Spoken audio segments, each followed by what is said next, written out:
Prueba de que está siendo un éxito es que hay algunos que quieren callar voces distintas de su propio pensamiento único.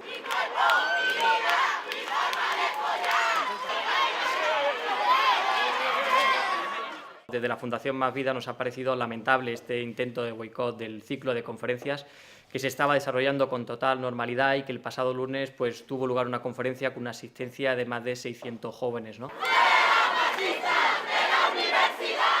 La defensa de la vida al final no entiende ni de ideologías ni de religiones.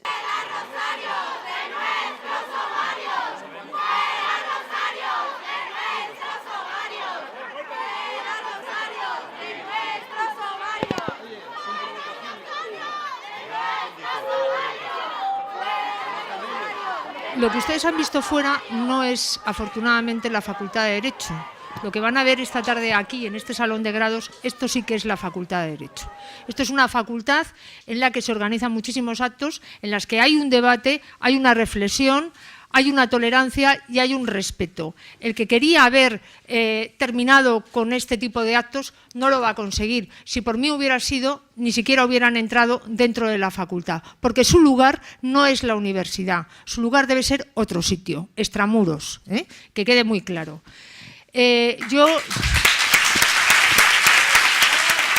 Bueno, Consuelo, muchísimas gracias de nuevo y una conferencia más por acoger este ciclo de conferencias y por permitir su buen desarrollo, ¿no? Y, por supuesto, pues facilitando en todo momento la seguridad y la organización de este ciclo de conferencias para que, como veis, se pueda desarrollar pues como se está desarrollando, ¿no? Bien, aunque hayamos tenido este pequeño altercado en el hall de la facultad, quiere decir que es lamentable, ¿no? Puesto que atenta contra la libertad de expresión de los que aquí estamos en la mesa y, por supuesto, pues es inaceptable, ¿no? Y en ese sentido, esta universidad, la universidad es la cuna del pensamiento y como tal se deben manifestar distintas ideas, pero en ningún momento intentar boicotearlas de la manera en la que hemos vivido hoy aquí, ¿no? Y en ese sentido, bueno, pues como ya sabéis, la Fundación Más Vida es una organización de jóvenes comprometidos con la defensa de la vida y de la mujer embarazada y nuestros pilares fundamentales son la formación, como este ciclo de conferencias que estamos celebrando aquí en la Facultad de Derecho de la Universidad Complutense, y la concienciación a través de campañas solidarias y de ayuda a las mujeres embarazadas para que puedan continuar adelante con su embarazo a pesar de las dificultades. Y, por supuesto, quiero agradecer los ponentes que hoy nos acompañan en esta ilustrísima mesa, como son pues, Benigno Blanco, a quien le agradezco muchísimo y personalmente toda la ayuda que nos ha dado a la Fundación Más Vida y en todo momento por estar ahí, por acompañarnos, por aconsejarnos y por guiarnos. Benigno, muchísimas gracias, de verdad, enormemente, por todo tu apoyo a los jóvenes y por tenernos siempre presentes. A José Luis Requero, magistral del Tribunal Supremo, él es también miembro del Consejo Asesor de la Fundación Más Vida y, bueno, pues siempre que puede ahí nos apoya y hoy está aquí con nosotros para explicarnos el derecho a la vida desde el ámbito jurídico, ¿no? Y por otro lado, pues tenemos a la pediatra Lola González, que ya nos explicará el comienzo de la vida humana y el desarrollo embrionario y la base científica del derecho a la vida. Y, por supuesto, también agradecer a la juez y amiga Teresa Fernández de Córdoba, que es miembro del Comité Ejecutivo de la Fundación Más Vida, por apoyarnos en todo momento, ¿no? Y sin nada más, les dejo con los ponentes. Muchas gracias.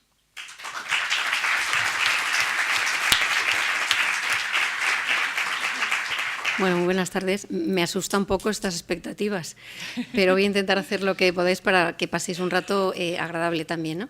Bueno, pues no me resisto a agradecer a la Facultad de Derecho como anfitriona y a doña Consuelo Martínez Cicluna como vicedecana que haya propiciado estos encuentros interdisciplinares para temas tan importantes como es el inicio y el desarrollo del ser humano. Son temas sensibles en los que yo voy a intentar traeros algunos de los más recientes descubrimientos de la embriología que son necesarios pues, para una bioética sana y para un enfoque jurídico con un enlace en la realidad contundente, ¿no? Vamos a pasar. Me voy a detener, voy a dividir la charla en tres partes. La primera voy a hablar del embrión. ¿Se oye bien? Perdonad. Sí.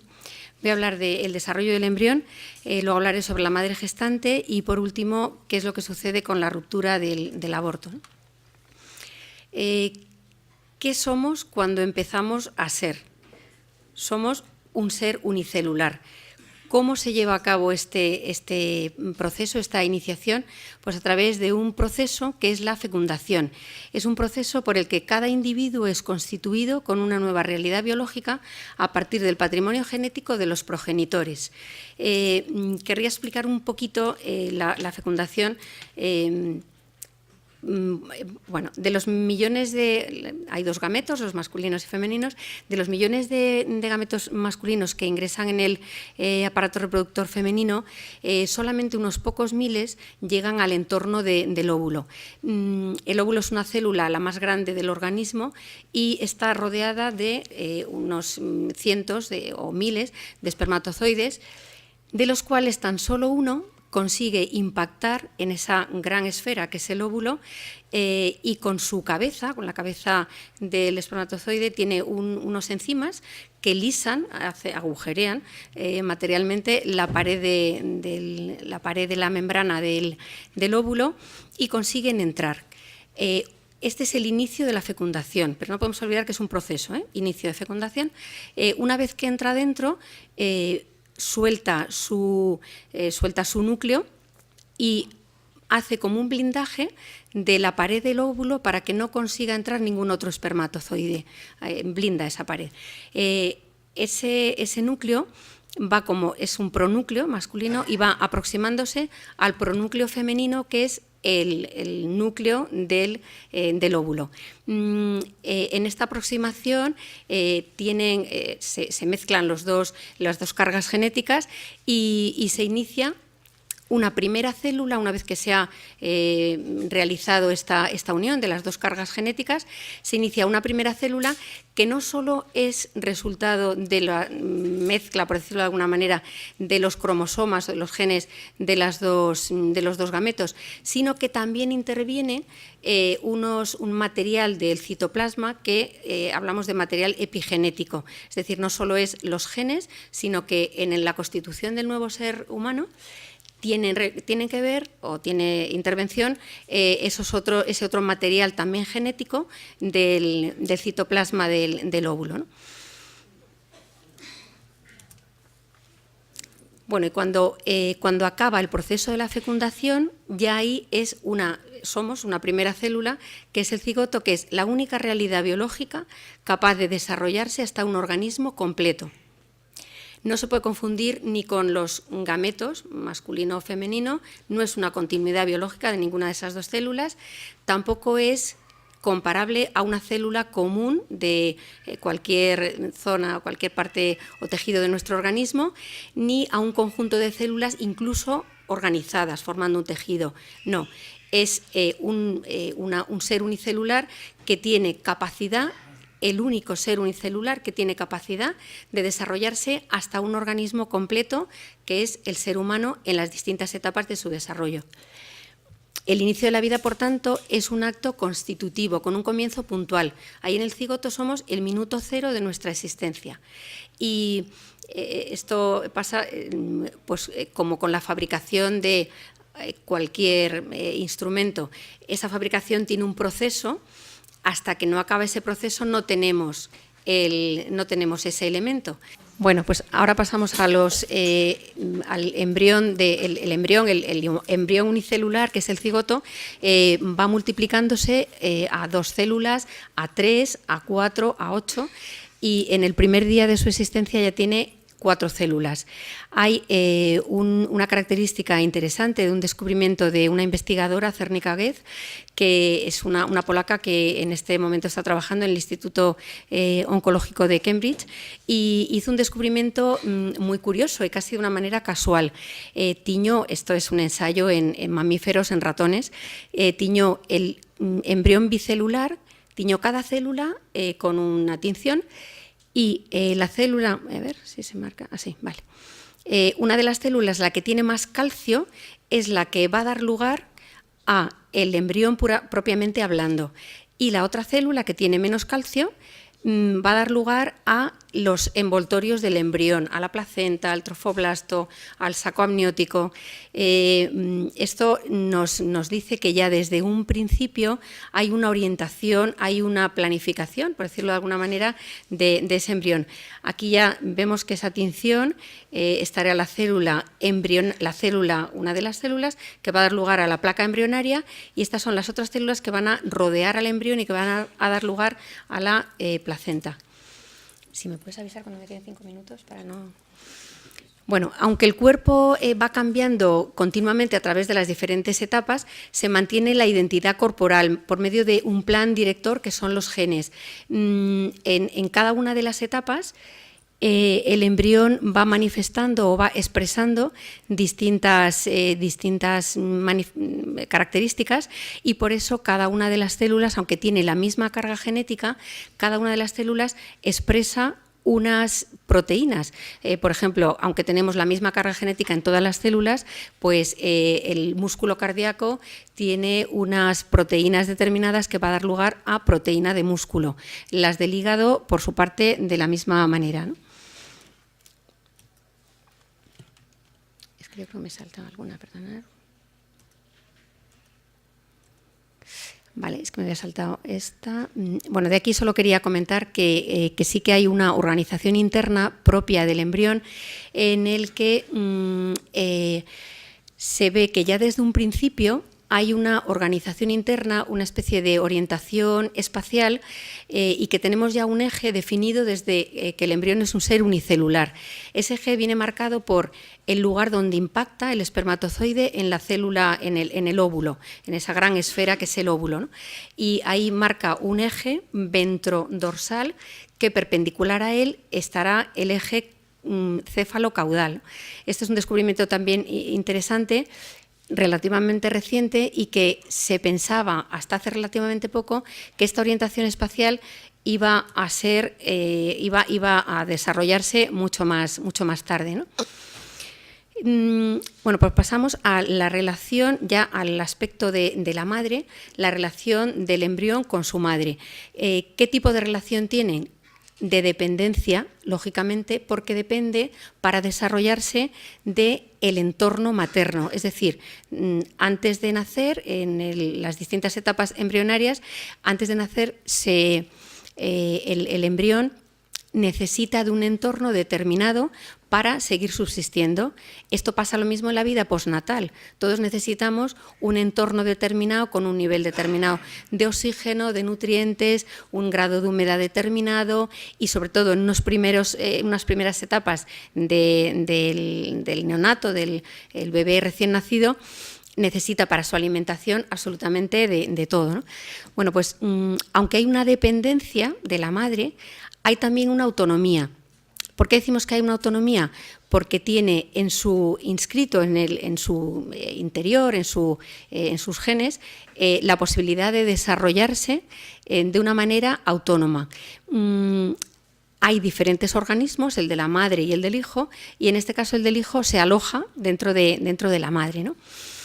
Es interesante el diálogo químico que hay entre el embrión y la madre. Hay un descubrimiento también reciente en el que se vio que el embrión en sus primeros días, cuando todavía está bajando por la trompa, pues lanza unas interleuquinas, unas sustancias químicas que impactan en el receptor de la trompa.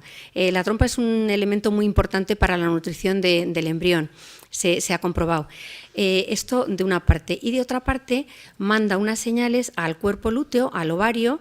La zona del el cuerpo lúteo es una zona de donde se ha proyectado el óvulo, y que genera unas hormonas, en este caso hormonas del embarazo.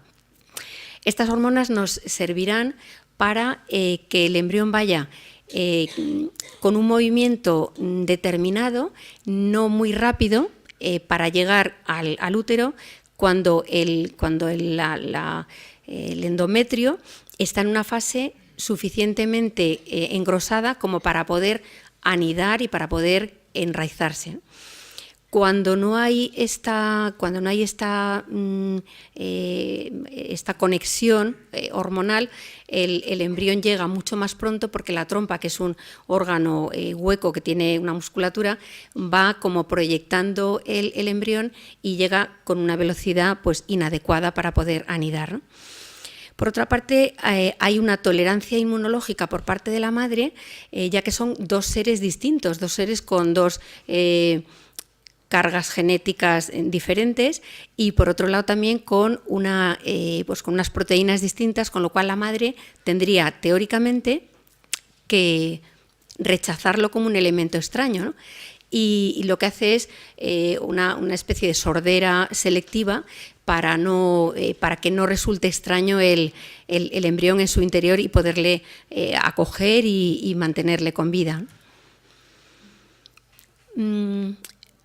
Se ha visto que es muy interesante la repercusión de las hormonas de la gestación en el embarazo, en el cerebro de la mujer embarazada, ¿no? Cuando una mujer sabe que está embarazada, esta es una experiencia humana que puede provocar distintas reacciones, una reacción de alegría, de sorpresa, de frustración, de miedo, o una mezcla de muchas de ellas, ¿no? Pero sí que al lado de todo esto se sabe que hay unas manifestaciones biológicas automáticas en el embarazo que impregnan el cerebro y que hace que se desarrolle un cerebro llamado cerebro maternal o cerebro social. Con lo que hace es generar un aumento de la zona de la corteza motora que provoca pues un aumento de las posibilidades de moverse cuando hay un estímulo, ¿no? También el enlace de la corteza motora con el sistema límbico, que es el sistema que se encarga de recoger o gestionar las emociones, ¿no? La hormona más importante en relación con esto es la oxitocina, que es la hormona de la confianza llamada. Esta oxitocina es muy importante en el vínculo materno-filial. Se da en todos los mamíferos desarrollados, y este desarrollo de las áreas del cerebro lo único que sirven es para amplificar la respuesta de las demandas del hijo. Hay unos estudios muy interesantes de neuroimagen con resonancia magnética funcional que organizaban un grupo de madres que tenían unos hijos y ponían una grabación de el hijo llorando. Entonces, cada una de las madres, al recoger la repercusión que tenía en el cerebro, cuando su hijo, el llanto de su hijo, que lo reconocía muy bien, lloraba, aumentaba la captación en esa zona del área motora. Sabemos que el cerebro de la mujer no es igual antes que después de la gestación. El vínculo con el padre pues es distinto, es más laborioso y sobre todo es menos fisiológico. Necesita hacerlo pues a través del contacto físico, por eso es tan importante pues las caricias, los juegos físicos, los masajes, los baños, que aparte de compartir tareas con la madre, viene muy bien para establecer este vínculo. Ahora damos un salto a lo que supone la ruptura de la gestación en la mujer. Quería comentar lo que es los tipos de aborto, cómo se llevan a cabo. Hay un aborto farmacológico llevado a cabo por medio de fármacos. Los fármacos lo que hacen es un compuesto de hormonas, hormonas gestágenos y progestágenos, a una combinación determinada, y la finalidad que tiene es crear un entorno del embrión incompatible con la vida. ¿Cómo lo puede hacer? Pues si es en los primeros días de la gestación, antes de que anida entre el 7 y el 14 día, pues lo que hace es acelerar, por ejemplo, el movimiento de la trompa para que el embrión llegue al endometrio en un momento en que todavía no está preparado para poder anidar. O por el contrario, enlentecer ese movimiento para que al llegar ya se haya descamado y no pueda anidar ahí. Esto sería básicamente como el concepto de los fármacos abortivos. Por otra parte, el aborto quirúrgico pues, se lleva a cabo a partir de unas semanas posteriores de gestación, y en el primer trimestre básicamente se hace a través de la aspiración para extraer el embrión. Como el embrión en ese momento es sobre todo partes blandas y no necesita muchas veces dilatar siquiera el cuello del útero, la aspiración se lleva a cabo con... le llaman una aspiración menstrual. Esto es pues una manipulación del lenguaje, porque ahí no hay ninguna menstruación, ahí hay un embrión que ha anidado y que está en una etapa determinada de su vida, ¿no? Realmente es también una estrategia de las personas pro-choice, por la elección, por el aborto, el cambio o el vaciado de sentido del lenguaje. Realmente es mucho más anestésico el decir una evacuación menstrual o el producto de la gestación, y no llegamos realmente a manifestar lo que es. Realmente si si muchas personas hubieran visto lo que es un aborto, no estaríamos aquí defendiendo esto, porque no habría personas a favor. Una cosa que quiero comentar, así en paréntesis, es que muchos de nosotros, muchos médicos, pues hemos tenido que escuchar a algunas madres después de haber abortado, que están en tal hoyo que no van a poder salir nunca de ese hoyo. O sea, realmente deberíais oír, ¿no?, a estas personas. Es dramático. Además es que realmente se lo creen, no voy a poder salir de ese hoyo, ¿no? Continuando con los procedimientos del aborto quirúrgico, en el segundo trimestre hay otro tipo ya el feto es más grande y hay posibilidad también de hacer una dilatación del cuello del útero, hacer un aspirado, pero a la vez hay que introducir instrumentos quirúrgicos para hacer una sección del feto, porque no puede salir entero de esta forma. Y esa es una posibilidad, y otra posibilidad es una inyección con suero salino hipertónico a través también de vagina, y lo que consigue es producir unas quemaduras en la piel del bebé, en la piel del embrión o del feto en este caso, y también aspira al interior del aparato respiratorio y digestivo y muere a veces dentro del útero quemado, ¿no? El aborto es violento y deja cicatrices a veces físicas y siempre emocionales. Hay unos efectos adversos en la madre, como puede ser perforación del útero. Daros cuenta que el útero es un elemento blando, muy blando, sobre todo en la gestación, está muy protegido con el cuello uterino muy cerrado, y hay veces que se puede producir una perforación o una hemorragia o infección, y también puede haber unas posteriores secuelas de esterilidad, porque deja a veces cicatrices y bloquea, por ejemplo, la entrada a una de las dos trompas, ¿no? La mente de la mujer tras el aborto. ¿Hay una relación entre el aborto y los problemas psiquiátricos posaborto? Bueno, pues siempre hay una reacción emocional de muy distinto tipo, ¿no?, después del aborto, provocada por muchísimos factores.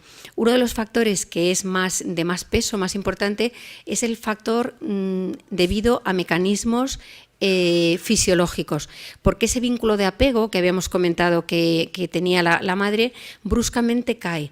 Esa hormona de la confianza, la oxitocina, que hace que la mujer tenga una resistencia al estrés y una situación de euforia casi. No sé si habéis convivido con mujeres embarazadas, imagino que sí. Están como en otro mundo, o sea, emocionadas, no hay problemas, y esto se multiplica todavía más en el momento del parto y de la lactancia y del contacto piel con la madre. Bueno, pues ahí se realiza una ruptura violenta de ese vínculo de apego, y hay una serie de reacciones de depresión, de tristeza debido a esa ruptura, ¿no? Se ha definido un trastorno de estrés postraumático, estas mujeres tienen unos síntomas a veces relacionados con ese trastorno. Es un trastorno definido en el año 1975 en Estados Unidos y lo tenían los excombatientes de la guerra de Vietnam.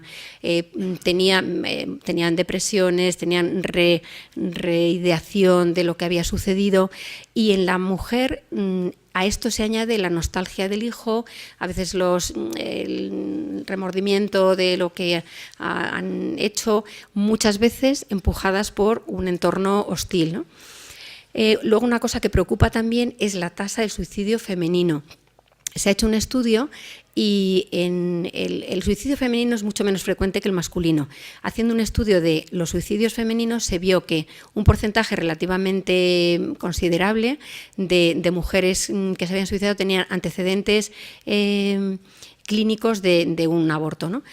Realmente se está cada vez más convencido de que este grupo de mujeres que han abortado pues es un grupo de riesgo para la salud mental y que es necesario poner en marcha pues también recursos para poderlo resolver, ¿no? Hay algunos estudios que han encontrado que no han encontrado una mejor evolución en la salud mental de la mujer después del aborto. Estos estudios, algunos de ellos, se han llevado a cabo por investigadores también favorables al aborto y no han visto ninguna mejoría o igual que antes de o peor, pero no han encontrado ninguna mejoría, ¿no? Se vio la necesidad de hacer una revisión a nivel mundial, de los datos a nivel mundial, y sí se vio de los años 95 al 2009, ¿no? Que hay un riesgo para las mujeres que han abortado voluntariamente, un riesgo en la salud, para su salud psiquiátrica.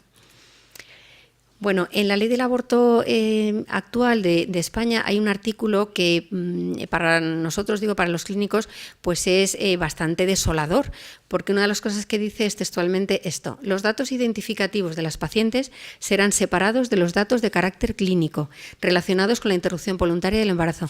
¿Qué quiere esto decir?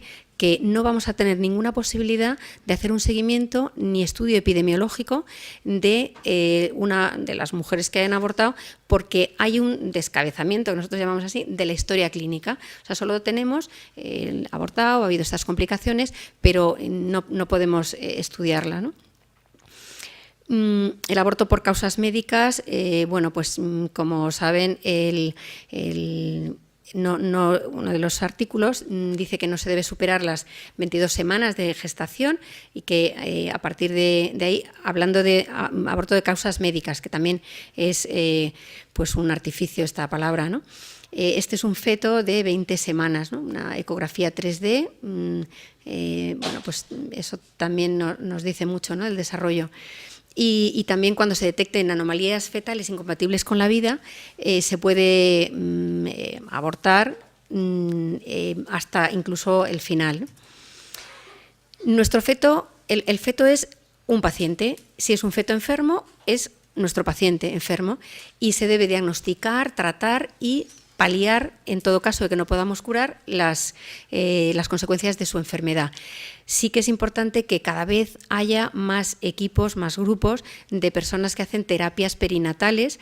Esto es un estudio muy bonito de un caso clínico de una gestación de un niño con una cardiopatía que se canalizó intraútero, se canalizó la arteria umbilical y se puso el tratamiento de esa cardiopatía y bueno, resultó muy bien. O sea, hay grupos de investigadores que cada vez están haciendo pues más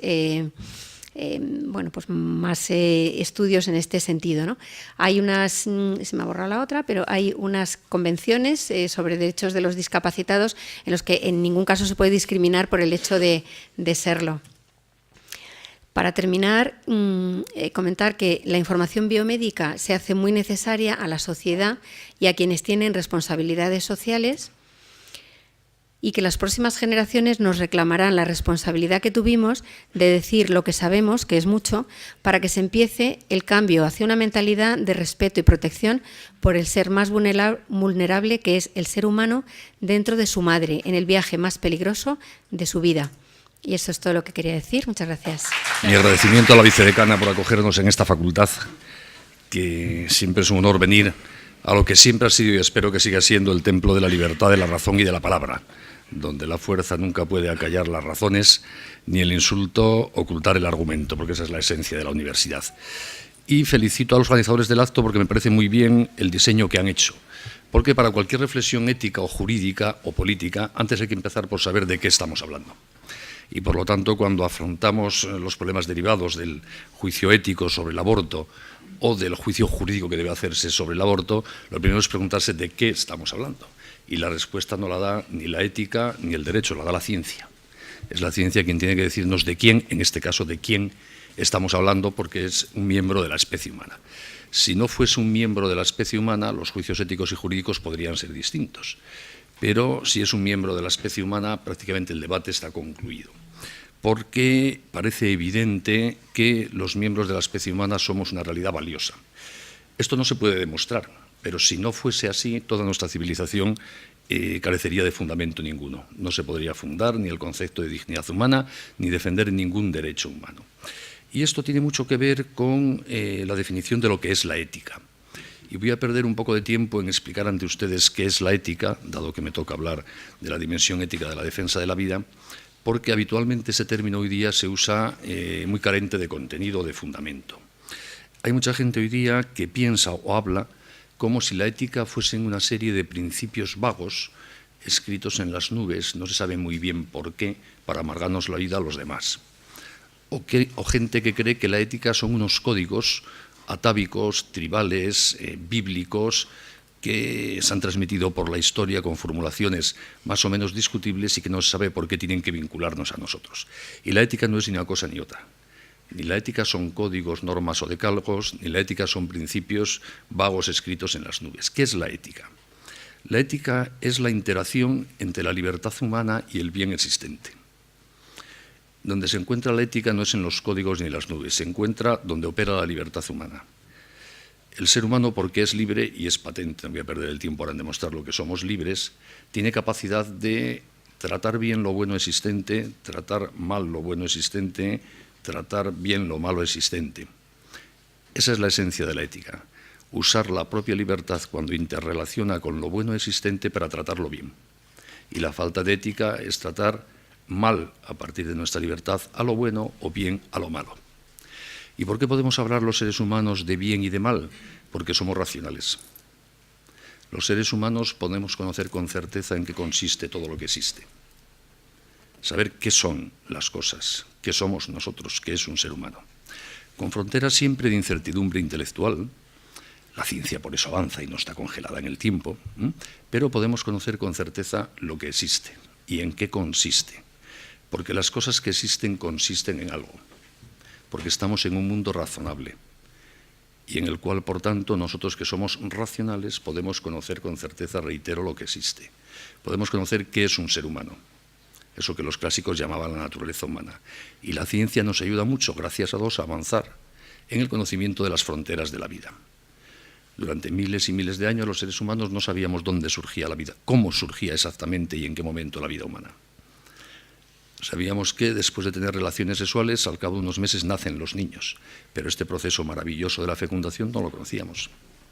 Igual que hemos ido avanzando en el diagnóstico, y no sé si hemos acabado todavía de avanzar, en el diagnóstico preciso del momento de la muerte, porque la ciencia nos va permitiendo conocer con más precisión qué significa la muerte y cuándo se produce. No hace muchos años, en el derecho español, el diagnóstico de muerte se hacía por la parada cardíaca. Luego hemos pasado a la parada cerebral y luego ya a la ausencia de actividad en determinadas zonas del cerebro en concreto, que nos van permitiendo precisar con mucho más acierto la muerte. Pero todos sabemos lo que es un ser humano, aunque, repito, avancen los conocimientos, gracias a Dios, que nos aporta la ciencia sobre el momento concreto del origen y el momento concreto de la muerte. Y el ser humano es algo valioso. Quien no admita esto, que, repito, no se puede demostrar, no está en condiciones de mantener un diálogo civilizado. Quien no admita que el ser humano es una realidad valiosa está incapacitado para la convivencia, está incapacitado para entender nuestra civilización, que es una civilización humanista, está incapacitado para entender el derecho, porque el derecho sería pura arbitrariedad si no hay algo valioso objetivamente que defender. Por lo tanto, hay que partir de la afirmación de que el ser humano es algo valioso. Y quien quiera afirmar que no es algo valioso, deberá decir por qué hay que perseguir las violaciones, el genocidio, la pederastia, la tortura, etc. Porque si el ser humano no es algo valioso, todas esas cosas no están atacando algo valioso. Y si el ser humano es algo valioso, lo es siempre. Y por lo tanto lo es desde que comienza a existir hasta que deja de existir. Porque el ser humano es cronológico, tiene un decurso temporal, somos un proceso. Pero durante todo ese proceso somos los mismos. Hoy día, gracias a los avances del conocimiento de los orígenes de la vida humana, si le hiciésemos un análisis del patrimonio genético a la primera célula, al cigoto, y 40 años después encontrásemos ese mismo patrimonio genético en el semen de un violador, podríamos condenar a ese cigoto, convertido ya en adulto, porque es el mismo. Y su código genético es el mismo, y el patrimonio genético es identificado desde el inicio del proceso, desde las primeras horas del proceso de la fecundación, y no cambia en toda la vida. Es decir, la definición biológica de ese pequeño embrión de 2 células es la misma que la del ancianito que morirá en la cama del hospital 93 años después. Por lo tanto, no hay fundamento científico hoy día para discutir que estamos ante un ser humano desde el momento de la fecundación. Y si lo hubiese, que no lo hay, pero puede haber ignorancia, hay gente que no sabe de estas cosas que nos han contado. Si lo hubiese, desde el punto de vista ético, habría que aplicar la presunción de vida. Tanto el derecho penal como la ética, en caso de dudas sobre si estamos hablando de un ser humano, exigen respetarlo como si fuese un ser humano, porque no cabe asumir ni jurídica ni éticamente el riesgo de estar matando. Por eso, si uno, ejemplo clásico del derecho penal de siempre, pues no sé, cuando yo estudiaba en la facultad, si uno yendo por el bosque oye que se mueven unas ramas y dispara sin saber si es el oso o otro cazador, puede ser acusado de homicidio por imprudencia, en el caso de que fuese un cazador y no el oso al que le diese. Porque en caso de duda uno no puede disparar a matar a un ser humano, asumiendo el riesgo de que está matando a un ser humano. En caso de duda, no dispares hasta que no veas si es oso o humano. Pues aquí, si alguien tuviese dudas de cuándo comienza la vida humana, como tendría dudas y no certeza de que en alguna fase de ese proceso que comienza con la fecundación no es un ser humano, debería aplicar la presunción de vida y abstenerse de destruirlo. Porque, repito, la vida humana es algo tan valioso que merece siempre respeto. Por lo tanto, éticamente, ¿cuál es la conducta acorde a una interactuación entre mi libertad y un ser humano? Sea un embrión, un feto, un niño recién nacido, un magistrado del Tribunal Supremo o un jubilado en los momentos finales de su vida, respetar su vida. No hay otra opción. El aborto es profundamente antiecológico.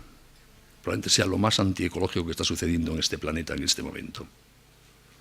Porque es destruir un ecosistema natural de vida que, si no se destruye, da lugar al nacimiento de un niño. Y cuando alguien está ante algo valioso como es una vida humana, la única actitud éticamente responsable es la de respeto. El derecho a la vida no nace de los ordenamientos jurídicos ni de las constituciones, aunque es muy bueno que lo reconozcan los ordenamientos jurídicos y las constituciones. El derecho a la vida nace de que la vida existe. Como el derecho a mi libertad de expresión no nace de que me lo reconozca la Constitución, nace de que soy un ser racional capaz de hablar. Y como soy capaz de hablar, si la Constitución me reconoce eso como derecho a libertad de expresión, la Constitución será justa. Y si no me lo reconoce, la Constitución es injusta y yo sigo teniendo derecho a hablar porque soy un ser racional capaz de hablar. Y por tanto puedo expresarme en libertad. ¿Por qué el embrión humano y yo tenemos derecho a la vida? Porque estamos vivos. Es un dato de hecho. Y si los demás, las leyes, nuestras madres, los políticos, los médicos, nos respetan eso que ya tenemos, que es el derecho a la vida, los demás, las leyes, los políticos, las madres, los médicos serán justos. Y si no lo respetan, serán injustos y seguimos teniendo derecho a la vida porque estamos vivos y eso es una cosa buena. Los derechos no dimanan de la voluntad del legislador, ni de los principios abstractos de los códigos éticos, nacen de la naturaleza de las cosas. Repito, el lugar de la ética es la interactuación de mi libertad con el bien preexistente. El bien es la vida de los demás, el bien es su derecho a expresarse con libertad, el bien es respetar su derecho a hablar, porque eso es algo bueno que ya existe en el ser humano. Y por lo tanto, las personas que tienen una preocupación ética no deben reflexionar en su interior sobre qué cosas les provocan emotivamente una satisfacción subjetiva o placentera. Deben mirar hacia afuera a ver qué cosas hay buenas a su alrededor, para respetarlas. Como la realidad consiste en algo, como la realidad es razonable, yo tengo criterio para definir lo bueno y lo malo. Y ante lo bueno debo racionar con respeto y protección. Y ante lo malo no. Eso es ser ético. Y esa es la papeleta que desde el punto de vista de la reflexión ética luego se pasa al derecho. Definir del inmenso ámbito de la libertad humana qué trocito tiene tal relevancia social que, además de estar protegido por los mandatos éticos, debe estar protegido por el derecho. El ámbito de la ética es tan grande como el ámbito de la libertad humana. Si lo dibujamos como una conferencia, es una circunferencia cuyos límites son la libertad humana. Y el ámbito del derecho es un círculo más pequeño, concéntrico a ese, que coge una parte de todo ese círculo, aquella que protege los bienes de más relevancia y de más trascendencia para la vida social, y los protege también con normas jurídicas. ¿Por qué el derecho debe proteger en concreto el derecho a la vida? Porque es el bien más valioso. Se puede discutir cuáles son esas fronteras de lo que el derecho debe proteger dentro del amplio marco de la ética, pero no es dudable que la vida humana sí forma parte de eso que el derecho también debe proteger, porque es lo más valioso que hay en todo ese ámbito de bienes morales a respetar, por la libertad y por la ética humana. Para hacer esta reflexión, como ven ustedes, hay que tener una cierta humildad. Hay que partir de la base de que el ser humano razonando se puede aclarar. Que si queremos ser justos debemos crear una mirada de cariño a lo existente para respetarlo y apreciarlo. Que yo no soy el que define el bien y el mal.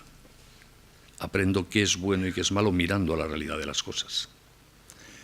Es una peligrosísima soberbia intelectual, tan extendida hoy día, la que lleva a pensar que cada ser humano crea desde su interior y con sus convicciones lo bueno y lo malo.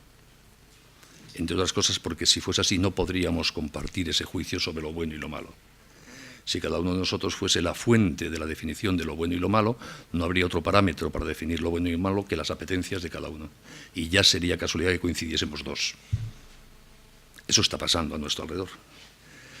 Toda una civilización se está hundiendo en un individualismo.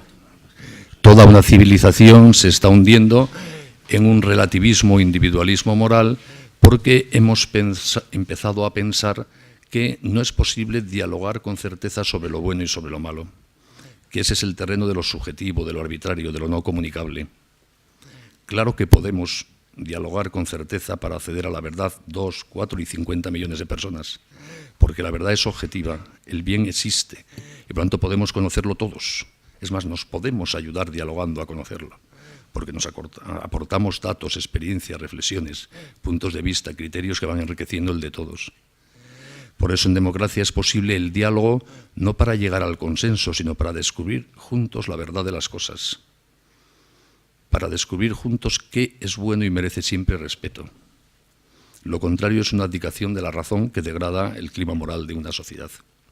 Y por eso, en el fondo, los que quieren defender principios incompatibles con esta afirmación de que el ser humano es algo valioso, le tienen miedo a la ciencia, a la información, a la sabiduría. Rehuyen, no quieren que se sepa, como esos que les molesta que hagamos ese tipo de debates, porque le tienen miedo a la verdad de las cosas, le tienen miedo a la información. ¿Cuánta gente considera que es agresivo exponer el desarrollo de la vida prenatal del ser humano? ¿Por qué ese miedo al conocimiento, a la información, a saber de qué estamos hablando? ¿Por qué tanta gente le tiene miedo a la exposición de en qué consiste un aborto?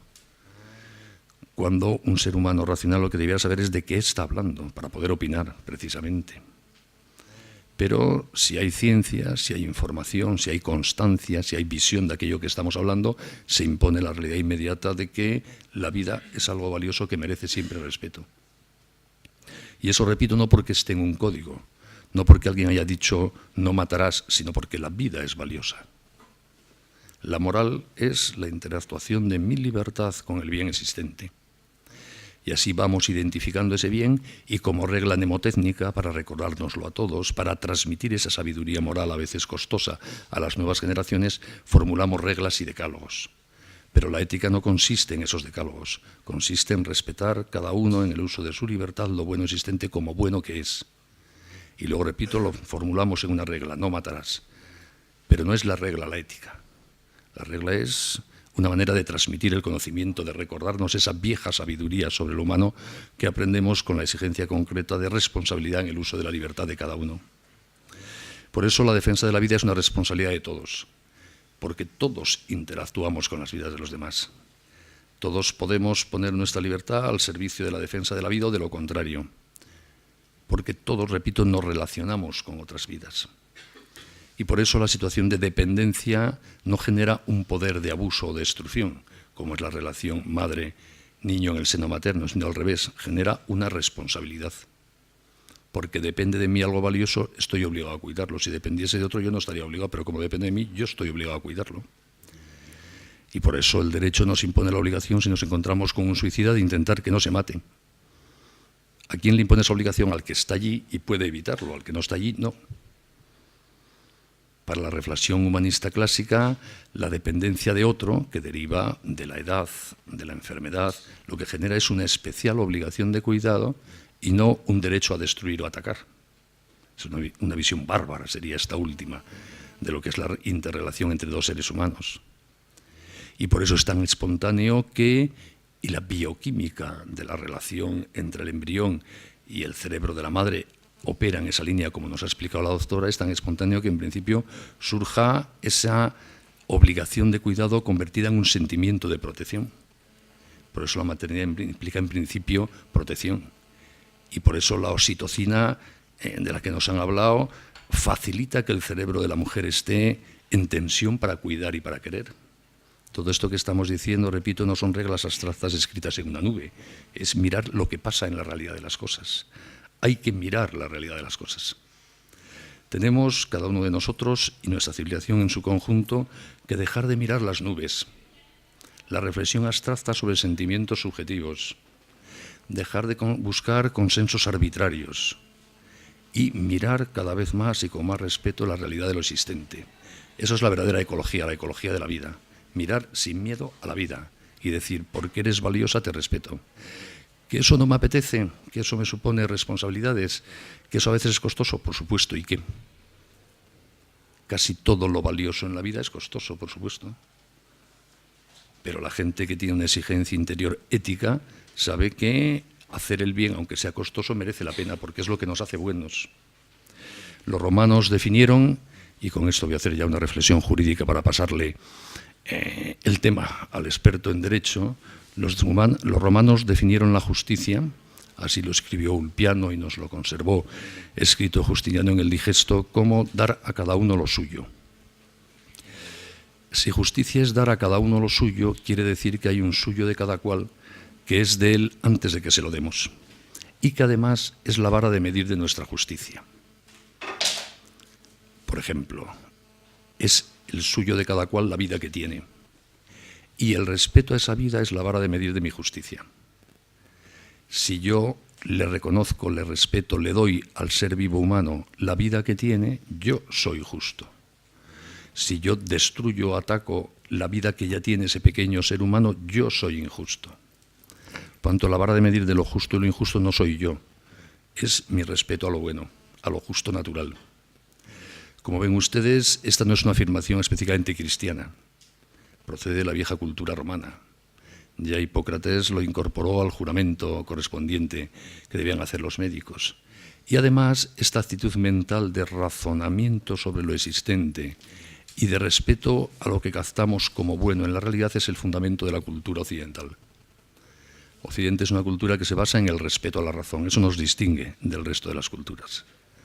Nosotros, los seres humanos, nos lo dijo Sócrates y Platón y Aristóteles, razonando nos podemos aclarar. Podemos conocer con certeza lo bueno y lo malo, lo cierto y lo falso. Y luego, como somos libres, queremos y podemos y debemos, porque podemos, poner nuestra libertad al servicio de lo bueno como bueno. Este es el fundamento de la clave humanista de nuestra civilización. Y es lo que pone en quiebra radicalmente la banalización del aborto propio de nuestra época. Cuando toda una cultura se rinde para considerar el aborto como un derecho, como un ámbito de libre disposición de las mujeres, cuando es bendecido por la sacrosanta ciencia y la técnica y los estados y las leyes, entonces quiere decir que toda una civilización ha perdido sus raíces intelectuales. Ya no nos importa la realidad, no nos importa lo que nos digan los científicos sobre el origen de la vida, Ya creemos que, aunque estemos ante un ser vivo, nosotros decidimos si es bueno o malo, merece respeto o no, y por lo tanto hemos acabado con el fundamento del carácter humanista de nuestra civilización. Escribió Carl Lewis en La abolición del hombre que cuando todos se ríen de quien afirma esto es cierto, solo queda quien dice yo quiero. Cuando una civilización abdica de razonar, de buscar la verdad de las cosas, de ponerse al servicio de ella, solo queda la libre voluntad destructiva de cada uno. Se acaba el fundamento de la justicia social. Y este es el inmenso riesgo que plantea la banalización del aborto en nuestra sociedad. Cada aborto implica la destrucción de una vida humana. Cada aborto implica una vida de mujer lastrada por una experiencia dolorosísima. Pero la banalización colectiva, entre otras la jurídica del aborto, implica que toda una sociedad se va desarmando para defender los fundamentos de la dignidad humana y de los derechos humanos. Por eso defender la vida es hoy defender el humanismo, defender la democracia, defender la libertad, defender la dignidad de la persona humana, recrear los fundamentos culturales que han permitido que vivamos en una civilización que se puede autocalificar a sí misma de humanista. Muchas gracias. Del orden lógico de los intervinientes, ha hablado la ciencia, se ha hablado ahora de la vida desde el punto de vista ético, desde el punto de vista antropológico, de la verdad del ser humano, y toca preguntarnos qué dice el derecho de la tutela, de la protección de la vida, ¿no? Yo no sé si aquí habrá muchos estudiantes de derecho, no tengo ni idea, ¿no? Pero si hay algún estudiante de Derecho, aunque sea ya de segundo, ya habrá estudiado los primeros temas de Derecho Civil, de Teoría General del Derecho, habrá estudiado lo que es el acto, el hecho, el acto y el negocio jurídico, ¿no? Lo digo porque si nos quedamos con lo primero, el hecho, los hechos de la naturaleza pueden tener relevancia jurídica. Es decir, por ejemplo, el ejemplo más paradigmático es el tiempo. El tiempo es un hecho de la naturaleza que tiene un tratamiento jurídico, que duda cabe, los plazos de prescripción, los plazos de caducidad, etcétera, etcétera, ¿no? La lluvia, pongo por caso, la lluvia también tiene relevancia jurídica, es un hecho de la naturaleza, de quién es la propiedad de las aguas pluviales, eso está regulado en la ley de aguas, quien tenga interés que lo estudie, ¿no? O si una lluvia es una lluvia catastrófica, ahí está el régimen de seguros agrarios, pongo por caso, ¿no? Es decir, que todos los hechos de la naturaleza tienen su tratamiento jurídico. Y la vida humana, como también hecho que está en la naturaleza, tiene su tratamiento jurídico. Tiene su tratamiento jurídico desde el inicio hasta el fin.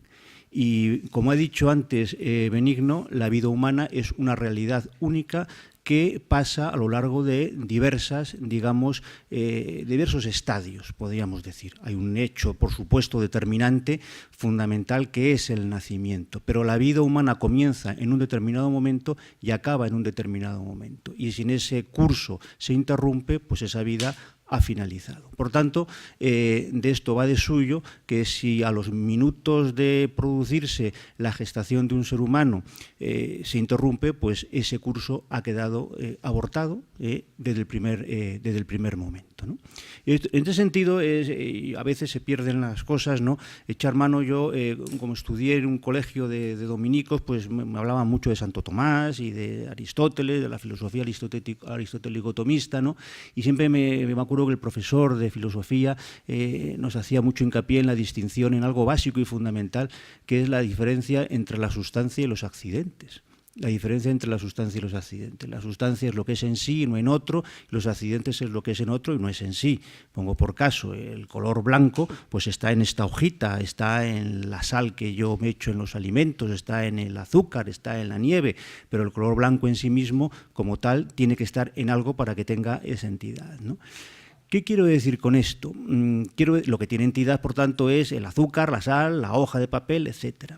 Llevado esto a la vida humana, en todo el drama del aborto está la subversión de estas dos categorías en muy buena medida. Es decir, si yo confundo la sustancia con los accidentes, o mejor dicho, convierto los accidentes en sustancia y pierdo el esquema básico, nos encontraremos en que las dimensiones hacen que para algunos el que un ser humano mida unos milímetros, eso es un accidente, le haga perder su sustancia de ser humano. Y tan ser humano es... tan persona humana es, no desde un punto de vista jurídico, sino desde un punto de vista ontológico, un embrión de pocos milímetros que un jugador de la NBA norteamericana, que pueda medir 2 metros y pico. Es un ser humano. Por tanto, cuando yo, digamos, compartimento la vida humana a lo largo de ese proceso vital que se inicia con la concepción y finaliza con la vida, el derecho lo compartimenta. Por supuesto que lo compartimenta y habla de una fase embrionaria, habla de una fase fetal, habla del nasciturus a lo largo de su proceso, el momento culmen que es la vida de la persona, que es el nacimiento, y a partir de ahí la voy compartimentando de muchísimas maneras. Fijo edad de mayoría de edad, fijo el momento en el cual una determinada persona puede emanciparse, fijo la edad a partir de la cual una persona puede comenzar a trabajar, a partir de la cual debe dejar de trabajar por la jubilación, a partir de la cual se supone que tiene capacidad para obligarse contractualmente o puede ser responsable penalmente, etcétera, etcétera, etcétera, ¿no? Por lo tanto, la vida humana como tal es un hecho que nuestro ordenamiento jurídico contempla. La cuestión es si hoy día la vida humana tiene el debido tratamiento jurídico en los momentos más delicados, que es al comienzo y al final. Como el título de la mesa redonda hace referencia al aborto, voy a dejar todo lo relativo al final, no lo voy a tratar, porque eso sería objeto de otra mesa redonda, de otra jornada, e incluso al comienzo de la vida me voy a limitar exclusivamente a lo que es el aborto puro y duro, es decir, lo que es un análisis somero del régimen jurídico, de cómo España ha ido contemplando el aborto voluntario. Dejo a un lado otros abortos, no menos numerosos, pero quizá más silenciosos, como es, por ejemplo, todo lo que va ligado a la legislación sobre técnicas humanas de reproducción humana asistida, la ley de investigación biomédica. Otra cuestión podría ser todo lo ligado a la problemática de la píldora del día después, que es otra fórmula que con efectos abortivos que no voy a entrar en él. Me voy a dedicar exclusivamente y muy someramente al análisis de la actual ley. Y para eso, como a mí me gusta mirar para atrás y para poder ver lo que tengo delante, voy a hacer un breve análisis de cuál era la situación anterior a la ley del 85, qué supuso la ley del año 85, qué dijo el Tribunal Constitucional y qué ha dicho, en definitiva, la vigente ley del aborto del año 2010 y qué panorama tenemos desde el punto de vista de la tutela, de la protección, del ordenamiento jurídico de la vida humana. Y antes de la ley del año 85, es bueno tener en cuenta cuál era el panorama que teníamos en ese momento, el aborto voluntario era un delito. Pero era un delito que estaba tratado de una manera muy especial, puesto que se reconocían una serie de circunstancias modificativas de la responsabilidad criminal, incluso de exención de la responsabilidad criminal, aquellas mujeres que en circunstancias, vamos a llamarlas dramáticas, de vida o muerte, en definitiva abortaban. Estaban ahí bajo el título jurídico de la inexigibilidad de otra conducta, la posibilidad de una exención de responsabilidad en supuestos, por ejemplo, de fuerza mayor, de un miedo insuperable, etc. Incluso había un tratamiento específico muy dulcificado penalmente, que es lo que se llamaba, que yo la primera vez que lo oí me quedé un poco sorprendido, del nomen jurídico, que era el aborto honoris causa. Digo, ¿qué es el aborto honoris causa? Yo había oído hablar del doctorado honoris causa, pero nunca había oído hablar del aborto honoris causa, que era en definitiva el tratamiento penal muy privilegiado que se otorgaba a la mujer y a los padres de la mujer cuando ese embarazo de la hija era contrario, digamos, al buen concepto que podía haber en la sociedad de esa familia, de esa mujer, etcétera, y entonces, llevado de ese temor social, esa mujer abortaba, y entonces se preveía ahí que había una situación donde, bueno, pues se atenuaba esa posibilidad, esa responsabilidad criminal, ¿no? Pero era un delito. Y el Código Penal siempre va detrás, o los códigos en general, detrás de la realidad. Yo digo que las leyes educan o deseducan, y el hecho de que hubiese un tratamiento penal que se saldaba luego a la hora de la verdad con prácticamente ninguna condena penal hacia las mujeres, prácticamente no había condenas penales, lo que sí era que creaba, digamos, en la conciencia social la idea de que eso, por decirlo de alguna manera, estaba mal. ¿Qué hace la ley del año 85? La ley del año 85, lo que eran unas situaciones concretas de que el caso tal, el caso cual, doña Mengana, doña Zutana, la señora tal que había abortado, en circunstancias, como he dicho antes, de vida o muerte, de circunstancias dramáticas de inexigibilidad de una conducta, lo que era un tratamiento específico caso a caso lo eleva a una exención general de responsabilidad. Es decir, es donde se introduce, por tanto, el supuesto de aborto mediante indicaciones, la indicación terapéutica, la indicación eugenésica y la indicación ética. De manera que en esos casos particulares, por decirlo de alguna manera, la mujer ya no tenía que sentarse en el banquillo. Cuando digo sentarse en el banquillo no me estoy refiriendo a que fuese sometida necesariamente a juicio, muchas causas acababan en sobreseimiento, sino sencillamente que no se le pedían cuentas de por qué había abortado, porque se suponía ya con esa ley que había abortado dentro de esas circunstancias. Luego veremos muy sumeramente también que eso en realidad nunca se ha llegado a exigir de esta manera, ¿no? Pero ahí lo que teníamos era, en definitiva, dos postulados. Un postulado, vamos a llamarlo de política criminal que consistía, en definitiva, de que bastante drama era para la mujer tener que abortar para que encima tuviese que dar cuenta, para que encima tuviese que comparecer ante la policía, ante el juez, ante el fiscal, aunque luego fuese declarada exenta de responsabilidad criminal, ¿no? Eso iba, en definitiva, contra la situación de la mujer en esas circunstancias. Y por eso se acordó, en definitiva, en esos tres casos puntuales, que no hubiese responsabilidad criminal. Fuera de eso, el aborto seguía siendo siempre un delito. Esto llegó al Tribunal Constitucional, ¿no? Y el Tribunal Constitucional se encontró con una situación francamente complicada desde el punto de vista del enjuiciamiento de la constitucionalidad de las leyes. Por una razón muy sencilla, porque un tribunal como es el Constitucional, como en definitiva cualquier otro tribunal, tiene que hacer un juicio de legalidad, en el caso del Constitucional un juicio de constitucionalidad, evidentemente, no un juicio de oportunidad. Es decir, aquí hay un ámbito de libre determinación por parte del legislador de qué bienes jurídicos quiero yo tutelar y cómo voy a tutelarlo. Y la vida del ser humano es un bien jurídico.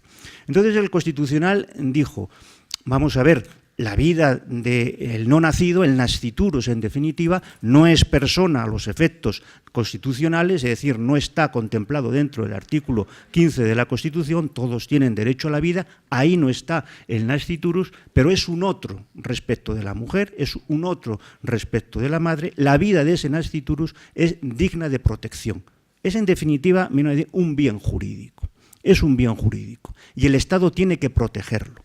Lo que ocurre es que el Estado es libre de determinar el instrumento jurídico que va a emplear para proteger esa vida humana. Ese instrumento jurídico puede ser el más contundente, que es el instrumento penal, el Código Penal, o bien puede elegir otro instrumento jurídico. Pero el Tribunal Constitucional dijo, yo no soy quien para decir cuál es el instrumento jurídico adecuado e idóneo para proteger, en este caso, la vida del nasciturus. Y dijo una cosa muy importante, dijo, esta ley será constitucional o es constitucional siempre que, si el legislador opta por prescindir de la tutela penal de la vida del no nacido, ese hueco que deja la tutela penal se rellene, por decirlo de alguna manera, con otro tipo de tutela jurídica igualmente eficaz. No dijo cuál, pero ahí emplazó al Estado para que, en definitiva, llenase ese hueco o salvase ese hueco. Podía haber hecho mucho más el Tribunal Constitucional, pero lo dejó ahí.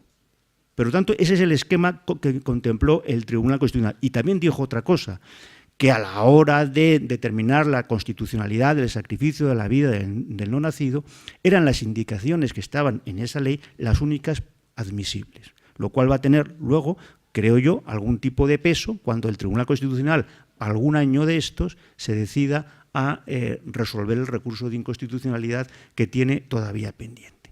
Con este panorama echamos a andar en el año 85 y desgraciadamente pues, todo esto quedó prácticamente en nada. Digo que quedó prácticamente en nada porque faltó tiempo para que unas primeras medidas de carácter reglamentario encaminadas, digamos, a garantizar el que se respetaban en la vida diaria, en la práctica de las clínicas que ya empezaron a dedicarse a la práctica de abortos, esos límites quedaron, como digo, en nada. No se investigaba nada, no había ningún tipo, en definitiva, de control, no se estableció ningún tipo de medida alternativa a esa renuncia a la tutela penal Y durante todos estos años hemos visto lo que hemos visto, en definitiva. ¿Y qué hemos visto?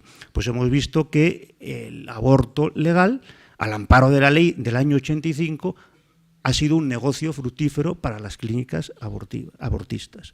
Hemos visto cómo, al amparo de la indicación terapéutica, es decir, grave riesgo para la vida o para la salud psíquica de la madre, se han practicado prácticamente, valga la redundancia, el 97% de los abortos a término, prácticamente al límite. Con lo cual teníamos una situación paradójica, que teniendo España la legislación sobre el papel probablemente más restrictiva en ese momento, sin embargo, de hecho, era una situación en la cual España, y no lo digo yo, lo dijo en su momento el Consejo de Estado, quedó convertido España en un paraíso para el turismo abortivo. Aquí no había ninguna traba, no se investigaba la realidad de lo que estaba ocurriendo en esas clínicas abortivas. La realidad luego nos fue evidenciando en algunas causas penales que quedaron anuladas, que quedaron archivadas, que la práctica habitual era que muchas clínicas tenían una serie de informes modelos, una serie de informes ya predeterminados, donde por sistema se decía que de continuar con el embarazo esta señora acabaría con graves problemas psíquicos. En definitiva, se solventaba así el escollo que establecía sobre el papel nuestra legislación, ¿no? Y así continuamos durante bastante tiempo, hasta que, bueno, pues finalmente empezaron a investigarse la actividad de determinadas clínicas abortivas, empezaron a emerger la situación que se vivía en las mismas. Me remito al caso del famoso doctor Morín, y todo esto con un momento político, en un momento político de efervescencia, por decirlo de alguna manera, de los postulados de la ideología de género. Y así llegamos a la ley del año 2010. Ley del año 2010 que, a mi modo de ver, persigue dos objetivos. Un primer objetivo, que es, ante todo, blindar el negocio de las clínicas abortivas. Fue empezar a investigar y empezar a desfilar por los juzgados determinados responsables de clínicas abortivas para que la asociación de empresarios de clínicas abortivas llamase a las puertas del Ministerio de Sanidad, llamase a las puertas del Ministerio de Justicia pidiendo un tratamiento jurídico adecuado, porque veían que el negocio empezaba a resquebrajarse, porque empezaba a investigarse. Eso, unido a los postulados de la ideología de género y del feminismo radical, que defendía la idea de que la mujer, cuando aborta, no tiene por qué dar razón de por qué aborta, no tiene por qué justificarse, nadie debe preguntarle por qué ha abortado. Y de ahí se introduce el sistema de plazos, donde hasta determinado plazo de gestación el aborto es totalmente libre, sin dar razón ni explicación en definitiva alguna. Y esta ley del año 2010, yo a veces la he llamado el paradigma, o lo he calificado como el paradigma de la ley injusta. Y digo el paradigma de la ley injusta porque es una ley que, a mi modo de ver, se asienta, yo en su día dije, esta es la ley de las 8 mentiras. Y una ley que está basada en mentiras no puede ser por necesidad justa. En primer lugar, la primera mentira que yo detecté, yo creo que ustedes todos lo recuerdan, es cuando la entonces ministra, yo no sé si era de Igualdad o de Sanidad, dijo aquello que el feto humano es un ser vivo, pero no se puede hablar de un ser humano. Bueno, yo creo que esa afirmación es totalmente falaz y se descalifica por sí misma. Por pensar bien, quiero pensar que en ese momento esa ministra lo que estaba pensando era en el concepto jurídico civil de persona. Quiero pensar que quería decir eso. En segundo lugar, segunda mentira, se dijo que esta ley era una exigencia social. Mentira también. Para bien o para mal, la sociedad estaba lo suficientemente cauterizada. Había un estado general de indiferencia que, en definitiva, también está hoy día muy propagado, para que el hecho real del aborto libre conviva a diario con todos nosotros. No hay que irse muy lejos para ver que aquí en Madrid nos encontramos con clínicas abortistas donde cada día se practican abortos sin ningún problema. Cojo el periódico, me puedo encontrar con anuncios donde se practican, donde se nos da indicación de clínicas donde se practican abortos. Por lo tanto, exigencia social no había. Lo que había era una exigencia de un lobby, dos lobbies, el lobby de las clínicas abortistas y el lobby, sobre todo, del feminismo radical al que acabo de hacer referencia.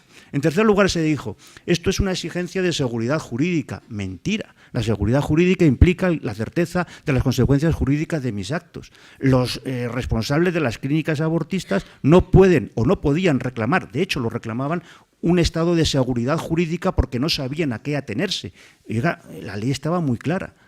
La ley estaba muy clara, se sabía perfectamente con la ley del 85 hasta dónde podía llegar usted y hasta dónde no podía llegar usted. Usted no puede pretender hablar de inseguridad jurídica cuando usted lo que pretende es la impunidad jurídica, en definitiva.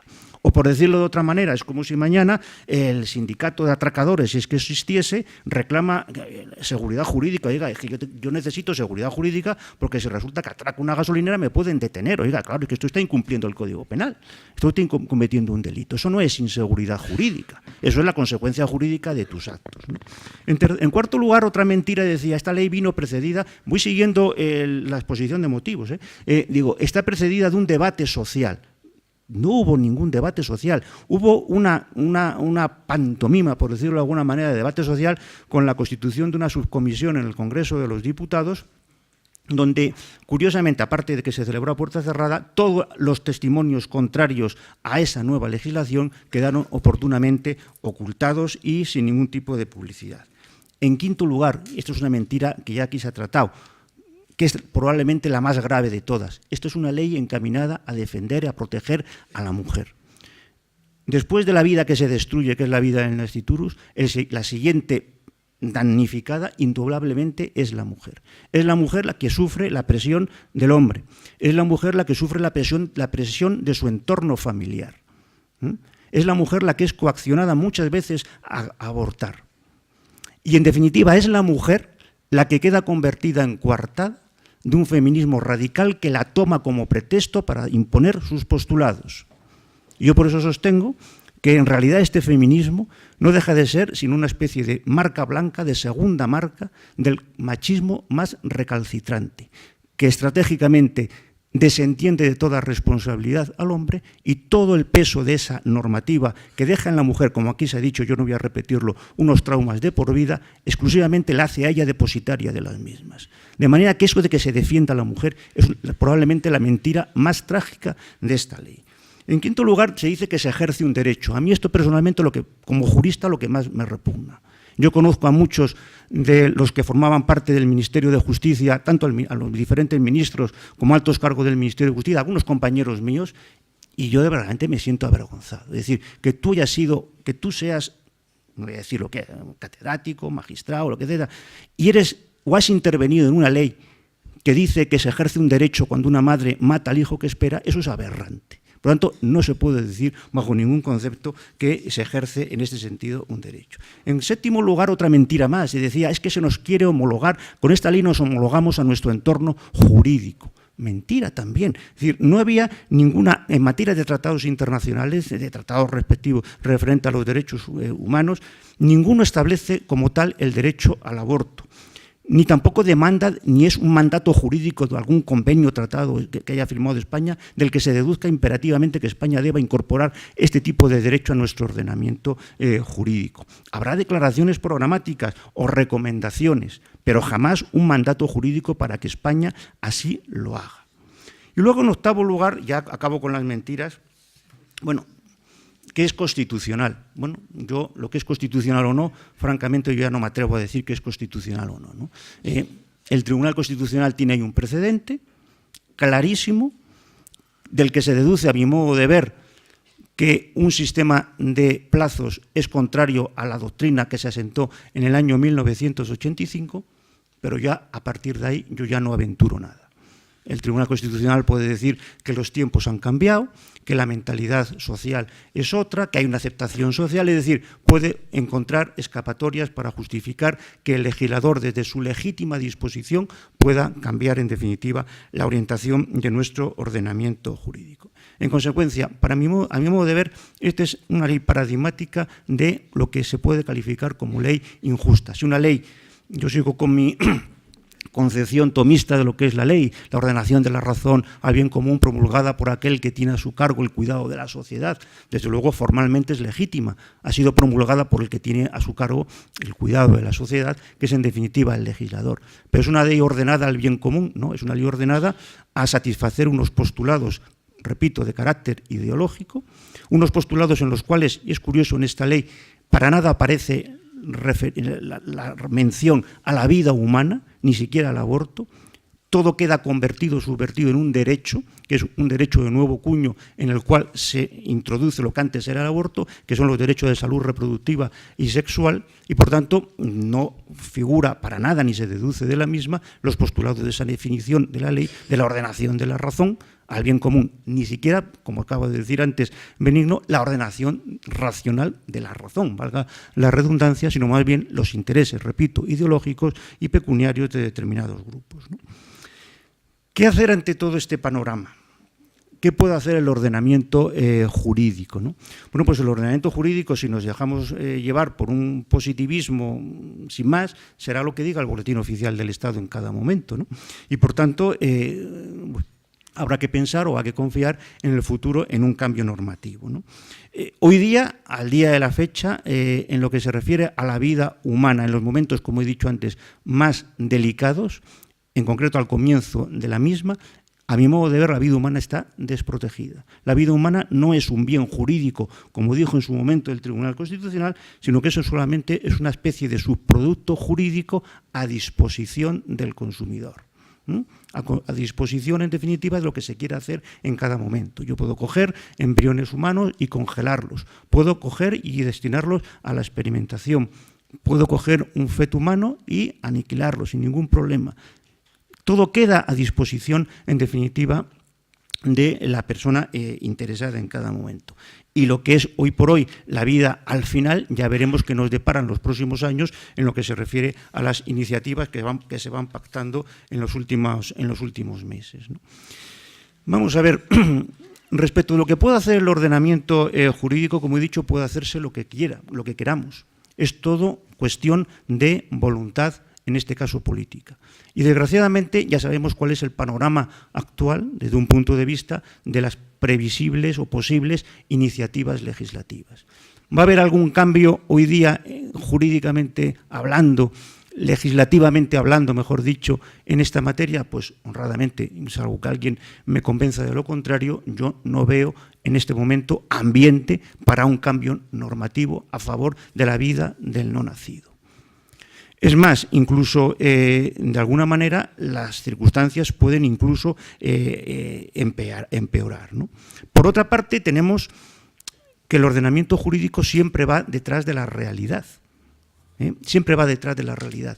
Y nos guste o no nos guste, el ambiente que tenemos hoy día reinante es un ambiente, como he dicho antes, de indiferencia y un ambiente que da por hecho que el trato que tiene el nasciturus es el trato que socialmente se admite para seguir manteniendo la concepción que tenemos de la sexualidad en nuestra sociedad actual.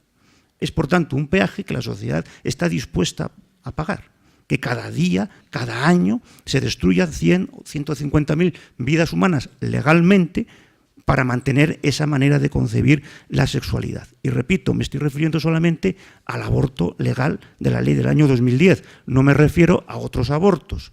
La píldora del día después, respecto de la cual, que yo sepa, no hay estadísticas, porque no sé si se pueden hacer, o todo lo relativo a las técnicas de reproducción humana asistida. Por tanto, tenemos una situación que no podemos desconocer, que socialmente el ambiente es el que es. Y el ambiente, en ese sentido, no es favorable, ¿no?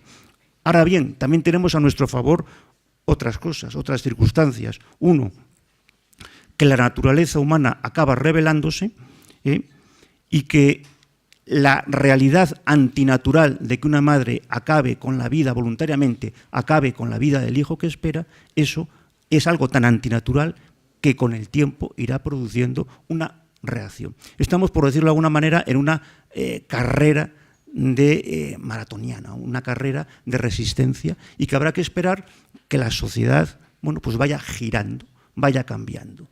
Nos gustaría a muchos que girase de una manera rápida, pero la sociedad, las culturas, las poblaciones, yo no sé cómo llamarlo, las naciones, son como un petrolero que para girar necesitan muchos kilómetros. No es como una lancha motora que pega un giro en pocos metros, ¿no? Entonces, poco a poco iremos cambiando. Lo que sí que se puede hacer es otras cosas. En primer lugar, tenemos ante nosotros la posibilidad de aprovechar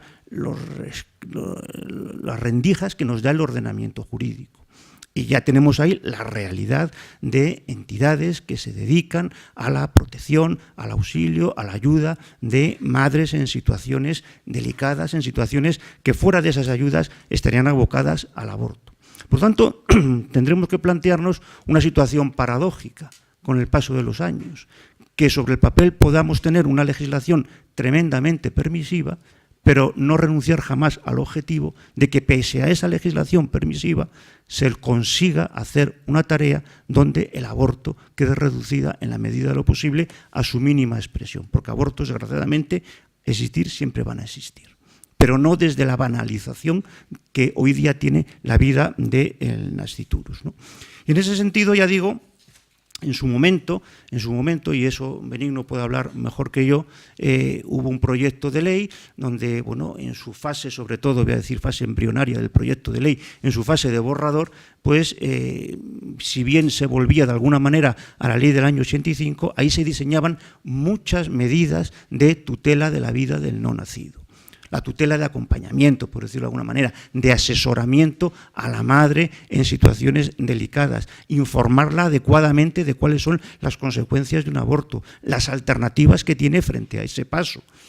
De alguna manera, importar otros modelos de otros países, sobre todo países como Polonia, como Alemania, donde el nivel de abortos es llamativamente inferior a España, donde el asesoramiento es serio y no como aquí, que es un sobre cerrado, donde muchas veces lo que se encuentra la madre en esa situación es un listado de clínicas a las cuales puede acudir para, en definitiva, abortar. Y las posibilidades de ayuda, de asistencia, digamos, de cobertura de esa situación quedan, en definitiva, ninguneadas, ¿no? Bueno, tenía aquí más cosas que quería comentar, pero veo que me he extendido demasiado y casi prefiero, si salen, pues dejarlas para el coloquio, ¿no? Pero más o menos este es el panorama que tenemos hoy día en lo que se refiere al tratamiento jurídico de la vida del no nacido. Una situación realmente nada satisfactoria. Muchas gracias.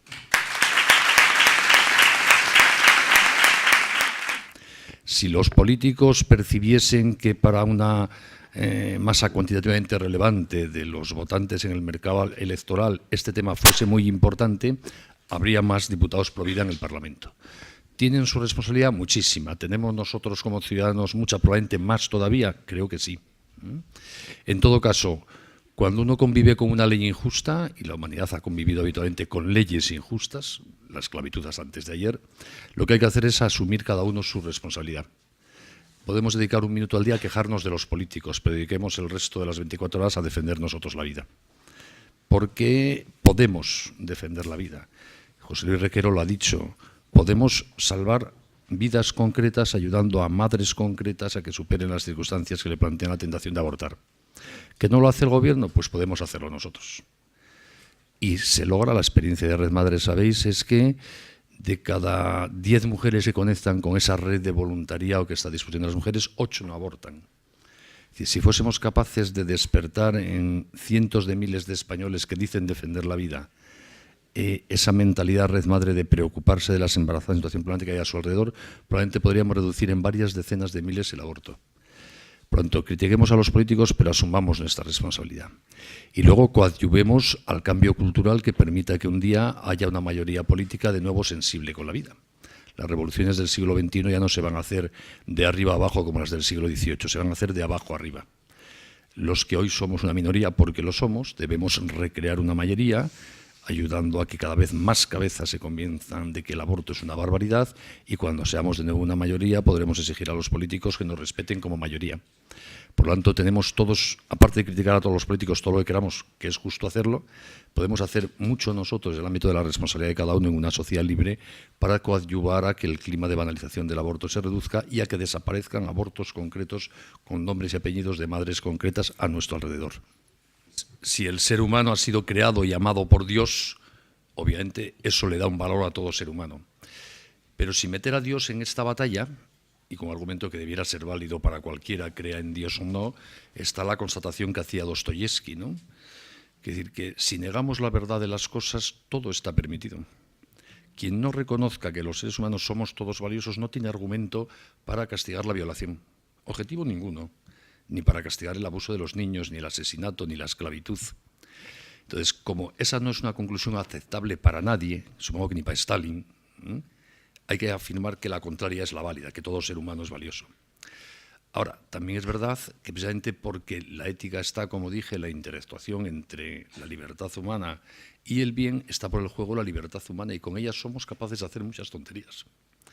Es más, mirando la historia humana vemos que en toda la época ha habido profundas barbaridades contra la evidencia fáctica más elemental, por ejemplo, la esclavitud. Mira que es evidente que el esclavo es un ser humano, hablas con él, te acuestas con ella, le encargas la educación de tus hijos y luego dices que es una cosa. Y esto hasta antes de ayer, porque la esclavitud hemos acabado con ella donde hemos acabado con ella, hace un siglo. Es decir, que durante miles y miles de años, incluso una civilización que se llamaba a sí misma cristiana, ha parecido normal a muchos que determinados de nosotros son cosas. Es decir, que los seres humanos somos capaces de negar la evidencia fáctica más palmaria de las cosas que nos rodean. Por eso, por ejemplo, cuando uno estudia las teorías de los genocidios, que por desgracia ya las hay porque hemos vivido muchos en el siglo XIX y XX, se ve que una constante de todo genocidio es un proceso de cosificación del sujeto pasivo del genocidio. O sea, todo un pueblo empieza a hablar de otro, el que va a ser sujeto pasivo del genocidio, los judíos, los tutsis, los hutus, los armenios, como si fuesen cosas no humanas. No sé si habéis visto una película que se llama Hotel Ruanda, que cuenta, y son unas memorias reales de uno que estuvo allí, el genocidio, no me acuerdo si eran los hutus sobre los tutsis o al revés.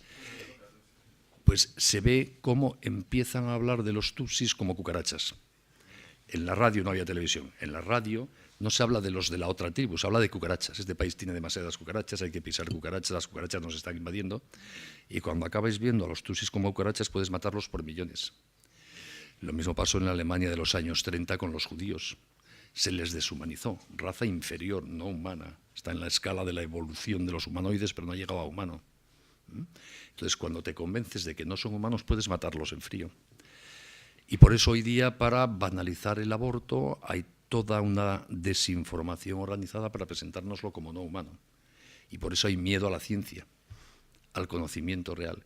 Y por eso una de las maneras de luchar a favor de la vida es mostrar al niño no nacido como el ser humano que es. Eso que nos ha hecho hoy la doctora en su exposición, mostrarnos, que le miremos a los ojos, porque si miramos a un niño a los ojos es muy difícil decir que lo puedes matar. A ver, si te convences que es una cosa, un montón de células, un granito que le sale a la madre, una cosa en evolución prehumana, pues bueno, ya es más fácil decir que se lo puede eliminar, ¿no? Por lo tanto, efectivamente, hay mucho de negación de la razón, de desinformación, de prejuicio ideológico, de comodidad, y nosotros tenemos que actuar con eso sabiendo que los seres humanos somos así. No creamos que por mostrar una foto de un feto abortado hay gente que va a decir que el aborto es una burrada. Como por mostrarle la foto de un negro torturado no te decían el negro es un humano, sino que se han dicho que es un esclavo y que está bien torturado. Hay que mostrar la realidad de las cosas, pero no solo basta con la realidad de las cosas, porque a la inteligencia humana no se le impone la evidencia de la realidad de las cosas como demuestra la historia. Debiera ser así, pero no lo es. Por eso hay que tocar la inteligencia y el corazón, el sentimiento y la emoción, el razonamiento justo, el religioso, el que quieras, para ir sumando y a ver si entre todos, aportando cada vez más información y más perspectivas humanistas, vamos logrando que la gente despierte. Hay también un vaciado de sentido y un vaciado de contenido y de concepto. Por ejemplo, la palabra preembrión, no sé si lo habéis oído en ocasiones, realmente el término preembrión no existe en la ciencia, en ningún libro de ciencia, de biología, existe este término. Se empezó a aplicar el término preembrión para justificar el tema de todo el tema de la manipulación de embriones antes de implantarlos. Podríamos hablar de término de preembrión o embrión preimplantatorio, no preembrión, con lo cual también cosificamos el preembrión, como decía Benigno, lo cosificamos y llamamos preembrión cuando realmente es un término inventado. En concreto, la doctora McLaren en Inglaterra empezó con este neologismo, con este nuevo término, y realmente es que no existe en ningún libro de ciencia, de biología, ninguna de las, especies, el término preembrión, y no hay ningún trabajo en la biología, con lo cual hay cosas que cuando las cosificamos realmente dan mucho rendimiento. Entonces, al hilo de esto, verdaderamente, pues es muy llamativo. Ayer saltó a los periódicos en Suecia una iniciativa que tiene que ver con eso que usted dice, que demuestra el carácter machista del aborto, ¿no? Uno de los partidos de la coalición actual gobernante en Suecia acaba de presentar en el Parlamento un proyecto de ley que llama de reconocimiento del derecho al aborto del varón. Yo cuando vi eso me sorprendió y he buscado la información y decía, ¿de qué hablan, no? Entonces, el argumento es que hasta los 18 meses de vida del nasciturus, de aprobarse ese proyecto de ley, el varón tendría derecho a renunciar a toda obligación con el niño. Porque se basa en la idea, dado que la mujer puede abortar y el varón está discriminado, démosle el derecho teórico de abortar para él al niño, al varón. Entonces el varón podría, hasta los 18 meses de embarazo, decir, yo no lo reconozco como mi hijo, no quiero saber nada de él. Si lo tienes es cosa tuya, mujer. O sea, en virtud del presunto derecho al aborto a la mujer, ahora vamos a reconocer un presunto derecho a no ser responsables de la paternidad a los varones. Lo cual demuestra eso que decías antes, de que en el fondo es una solución machista a un problema que los propios hombres creamos a las mujeres, dejándolas embarazadas cuando no procede. Muy bien, pues lo siento muchísimo, pero tenemos que dar por finalizado el acto. Muchísimas gracias a todos. Muchas gracias.